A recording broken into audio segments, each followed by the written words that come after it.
দর্শকবিন্দু, আমরা ছোটকাল থেকে শুনে আসছি আয়নাঘর, কিন্তু আয়নাঘর আমরা কখনো দেখি নাই। আয়নাঘরটা কেমন এটা আমরা আগে দেখি নাই, বা টিভিতেও দেখাই নাই মনে হয় আমার জানা মতে।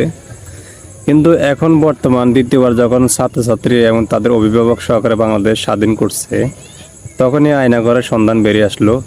যারা আগে থেকে কিছু লোক ছুটে আসছিল আয়নাঘর, হ্যাঁ, তারাই বলছিল আয়নাঘর। তখন বাংলাদেশ সেনাবাহিনী এবং আরও ছাত্রছাত্রী এবং আরও বিভিন্ন জন নিয়ে গেল, পরে আয়নাঘরের সন্ধান পেল।